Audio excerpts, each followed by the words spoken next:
Hello, my name is Tobias, and today we're going to talk about the CloudPrint connector setup. The CloudPrint connector setup is actually using the Azure Service Bus and the Azure Storage to communicate to the printers. First off, we'll have to go into Lasernet module, go into connections. In here, I've added an additional Azure Service Bus and an additional Azure Storage.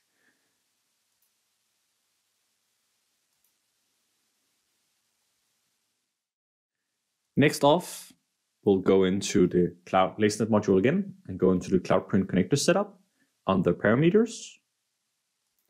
In here, I'll have to reference to the connections I have made.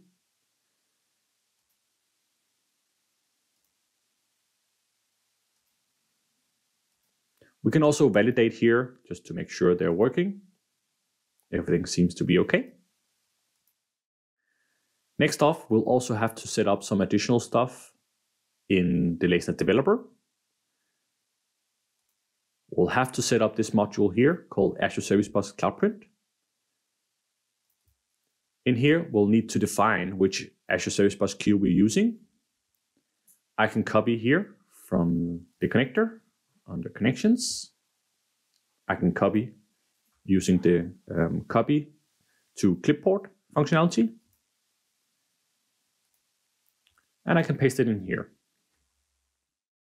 It's very important that we actually put in here in the entity path a job info called queue name. And press OK. Next off, we'll also have to copy the Azure Storage, also using the copy to clipboard functionality. In the Lasernet developer, we'll have to go to commands. In here, in using the default configuration, we have this called Lasernet CloudPrint Storage. We can simply double click in here and paste in the Azure Storage connector string and press OK. We'll then have to do either a commit and deploy, or we can do a patch still since we are in a test phase.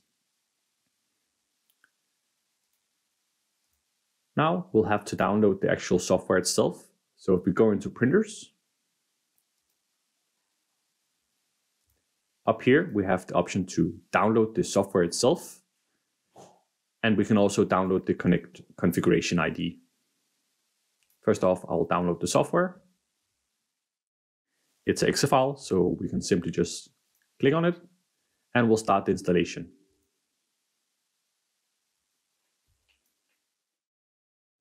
Press install. And then the connector is now installed. We'll then download the configuration file.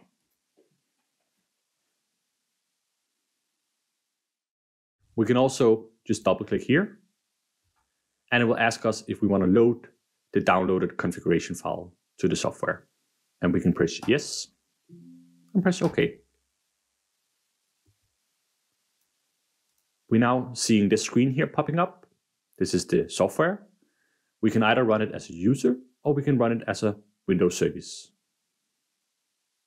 In my case, I will just run it as user. Press OK. And then we can click download Lasernet Cloud Printers. This will download wherever the software is installed. For example, on the printer server or on a user's machine, it will download the printers on that machine. And we want to run it right away. And now we have a list of all the printers available on the machine where I've installed the connector. I'll now do a test print. So I'll just pick any report.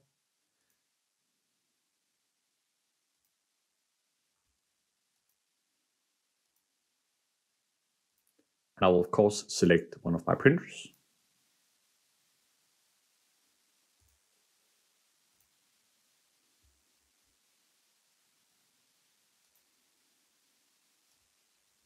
And we can now see if I open up the printer queue that now I have a printer job.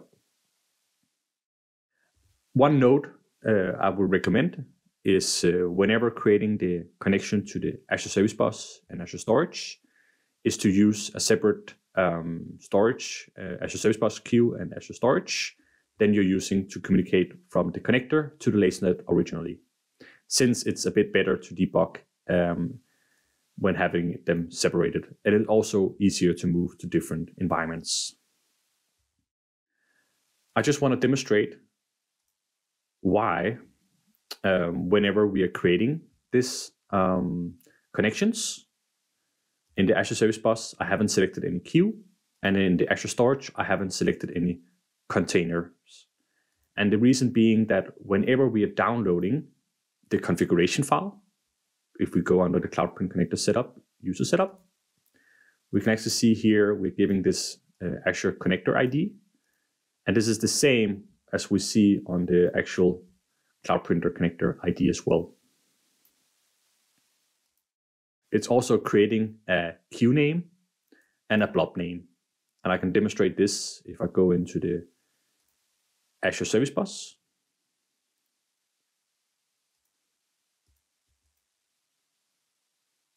And I'll just have to connect again. And I can see that now there is, in my Azure Service Bus, there is this LagPrint job with the same connector ID. The same goes for the Azure Storage. If we go in here and do an refreshment,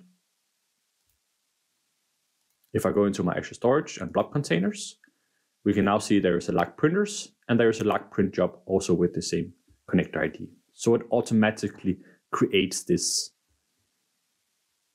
Thank you for watching. Bye.